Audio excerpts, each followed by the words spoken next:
Hi, I'm Stefanie Vickers, design consultant here today at www.coatescrafts.co.uk. I'm now going to show you how to place together your bias binding strips to make the bias binding cover for the piping. Using two of your strips, you need to place them together so they're perpendicular to each other. Slightly offset them, you don't want the corners to meet the corners.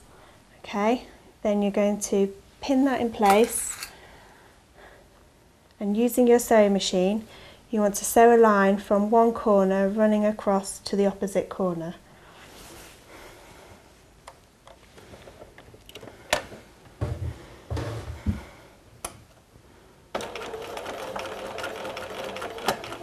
Remembering to reverse as you sew.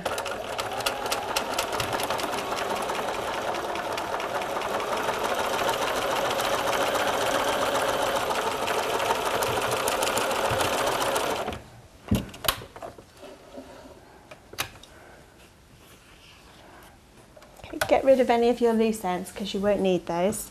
Now when you open out your piece, you should have a straight strip. This seam needs to be ironed out flat,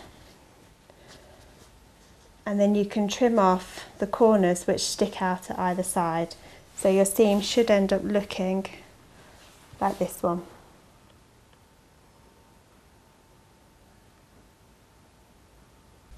Now we're going to put your piping into your bias binding.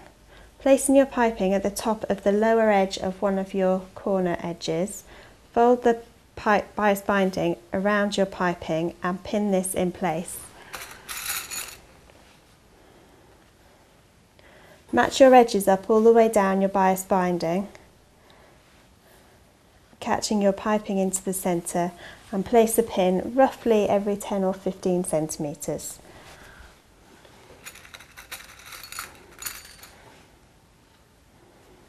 Once you've done this all the way down your binding strip, you can now sew it on your sewing machine. It's important when you sew it not to sew too close to the piping because you want to be able to hide the sewing we're about to do later on. You will need to use a zip foot to do this stage. Always remember to reverse at the beginning and the end whenever you're doing your sewing.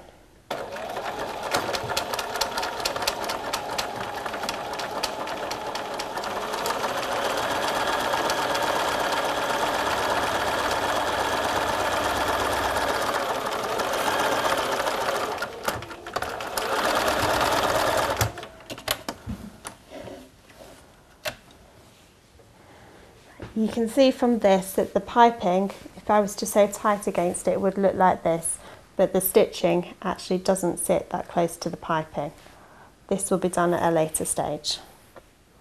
Once you've finished all of your piping and sewn all the way down to the edge, I'm now going to show you how to make the inside pocket for your folder cover.